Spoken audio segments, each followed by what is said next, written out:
नमस्कार, आप देख रहे हैं सच पत्रिका न्यूज और मैं हूं बालकृष्ण शुक्ला। आप सभी का स्वागत करता हूं आज के बुलेटिन में। आज के बुलेटिन की शुरुआत करते हैं अतिक्रमण हटाओ अभियान से। उसके बाद दिखाएंगे क्षेत्र की तमाम बड़ी खबरें। यदि आपको हमारी खबरें पसंद आती है तो लाइक तथा कमेंट जरूर करें और यदि आप चैनल पर नए हैं तो सब्सक्राइब भी करें। अब देखते हैं खबरें विस्तार से।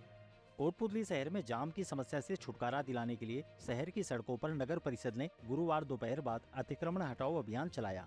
शहर के मुख्य चौराहे से शुरू हुआ अभियान नगर पालिका तिराहे से होते हुए पंचायत समिति के सामने तक चला।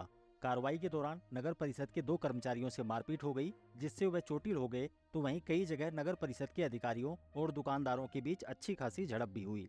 पुलिस थाने के सामने टीन सेट तोड़ने पहुंची टीम को दुकानदारों के आक्रोश का सामना करना पड़ा।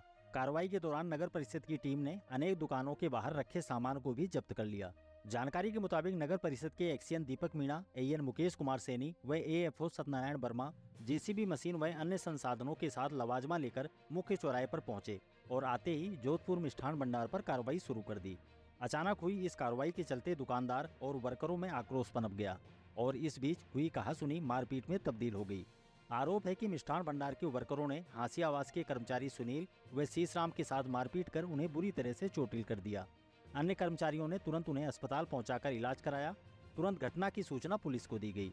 पुलिस के पहुंचने पर नगर परिषद ने फिर से कार्रवाई शुरू की और दुकान के बाहर लगे तिरपाल से लेकर साइन बोर्ड, सीढ़ियां और टीन सेट को ध्वस्त करते हुए बाहर मिली गैस की भट्टियां, काउंटर, कढ़ाई सहित अन्य सामान को मौके पर ही तोड़कर जब्त कर लिया।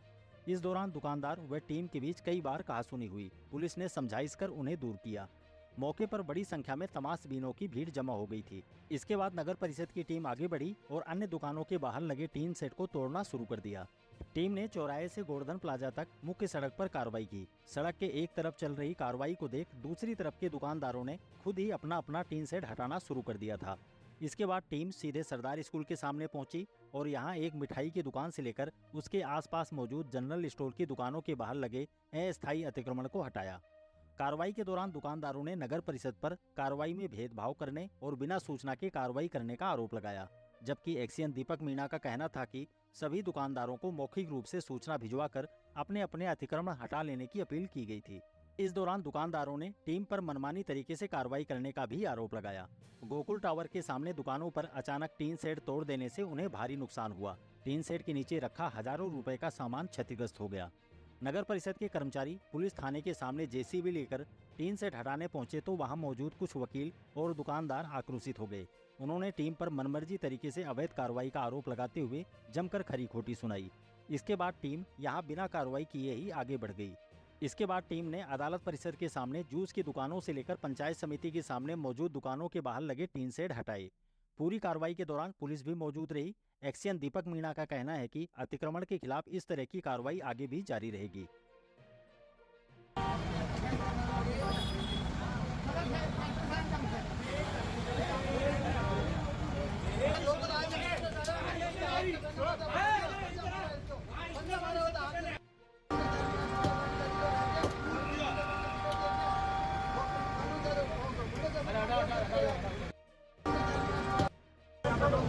क्या कर रहे थे आप? ये बता दिया था तुम्हें सामान जब्त हो रहा है। डायरेक्ट आके सामान जब्त करोगे आप? आपको कोई नोटिस जारी होता है और भी कोई सिस्टम होता है सारा सारा। ये जमीन किसकी है? आपकी है? ना जमीन के ऊपर सारे कर वो छापे हो जाएगी।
की जन सुनवाई। राज्य सरकार की मंशा के अनुरूप त्रिस्तरीय जन सुनवाई व्यवस्था के तहत यहां पंचायत समिति के बीसी रूम में जिला स्तरीय जन सुनवाई की गई।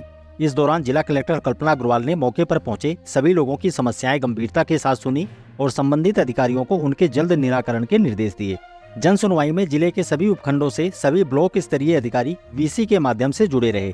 कलेक्टर कल्पना अग्रवाल ने हर क्षेत्र से जुड़ी आमजन की शिकायतों के बारे में मौके पर ही संबंधित अधिकारियों से बातचीत की और शिकायतों का जल्द निस्तारण कर पालना रिपोर्ट भिजवाने की हिदायत दी। जन सुनवाई में शामिल होने के लिए बीसी रूम के बाहर बाकायदा सभी लोगों की समस्याओं की रजिस्टर में एंट्री की गई और इसके बाद उन्हें रसीद देकर एक एक करके कलेक्टर के पास भेजा गया। कलेक्टर कल्पना अग्रवाल ने एक एक करके परिवादियों की समस्याएं जानी। जन सुनवाई के बाद कलेक्टर ने सभी उपखंड अधिकारियों को वीसी के माध्यम से निर्देश देते हुए कहा कि सभी अधिकारी प्रतिदिन संपर्क पोर्टल पर दर्ज मामलों की नियमित मॉनिटरिंग करें तथा संतुष्टि के स्तर में सुधार लाने के लिए परिवादियों से फोन पर बात करके उन्हें फोटो तथा दस्तावेजों के साथ हल किए हुए मामलों के बारे में जरूर सूचित करें। इससे संतुष्टि के स्तर में सुधार हो सकेगा। जन सुनवाई के दौरान पेयजल, बिजली, रास्ता खोलने, भूमि विवाद, अतिक्रमण हटाने, सड़क मरम्मत, अवैध निर्माण, अवैध खनन, चारागाह भूमि से अवैध शराब ठेका हटाने, सड़क निर्माण, सीमा ज्ञान, पीएम किसान निधि किस्त के भुगतान सहित विभिन्न जन समस्याएं पेश हुई। इस दौरान ADM Om Prakash Saharan, ASP Nem Singh, ACO Ramniwas, SDM Brajesh Kumar Chaudhary, तहसीलदार सौरभ सिंह सहित सभी जिला स्तरीय अधिकारी मौजूद रहे। अब देखते हैं पार्षदों से जुड़ी खबर। शहर की बिगड़ी सफाई व्यवस्था को लेकर गुरुवार को नागाजी की गौरी स्थित भोमिया मंदिर में नगर परिषद पार्षदों की एक बैठक आयोजित हुई। इस दौरान विस्तृत चर्चा करने के बाद सभी पार्षद कलेक्टर की जिला स्तरीय जन सुनवाई में पहुंचे। यहां पार्षदों ने कलेक्टर को फिर एक ज्ञापन सौंपकर नगर परिषद प्रशासन पर अनदेखी, लापरवाही और भ्रष्टाचार के आरोप लगाए। पार्षदों ने शहर भर में व्याप्त गंदगी को लेकर गहरा आक्रोश जाहिर किया और कहा कि बार बार शिकायतों के बावजूद नगर परिषद कोई सुनवाई नहीं करता है।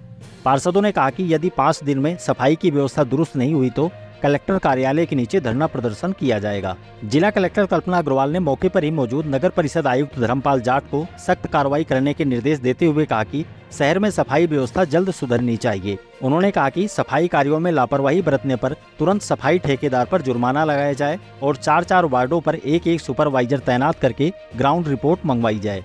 इस दौरान उप सभापति अशोक शरण बंसल, पूर्व चेयरमैन महेंद्र सैनी, पार्षद प्रमोद सैनी, मनोज गौड़, राजेंद्र मीणा, ममता आर्य, मनोज देवी, अमित मीणा, सोनू आर्य, कपिल चौहान, रामकरण सूद, जयराम रावत, ताराचंद, पार्षद प्रतिनिधि अनिल शरण बंसल, कृष्ण छावड़ी, सुंदरलाल सैनी, कृष्ण कारोड़िया और सुभाष सैनी सहित अनेक पार्षद मौजूद रहे।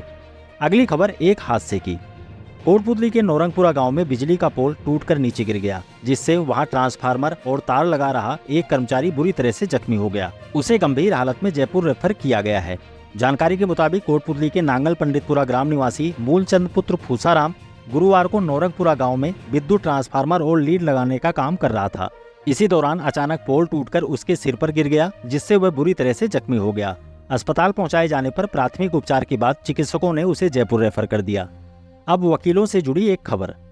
कोटपुतली बार एसोसिएशन से जुड़े वकीलों ने कलेक्टर के नाम एसडीएम ब्रजेश कुमार चौधरी को एक ज्ञापन सौंपकर नीम का थाना और अलवर स्टेट हाईवे पर वकीलों के वाहनों का टोल टैक्स फ्री किए जाने की मांग की है। एसोसिएशन के अध्यक्ष दयाराम गुजर सहित अनेक वकीलों ने कहा कि बड़ी संख्या में वकील बानसूर न्यायालय में पैरवी के लिए जाते हैं।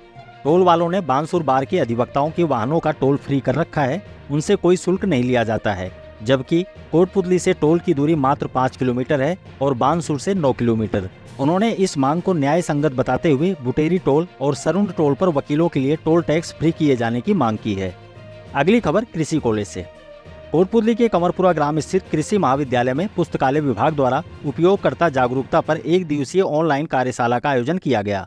कार्यक्रम की अध्यक्षता सहायक पुस्तकालय अध्यक्ष डॉक्टर सुरेंद्र कुमार ने की। उन्होंने प्राध्यापकों और छात्र छात्राओं को पुस्तकालय के उपयोग के बारे में जानकारी दी।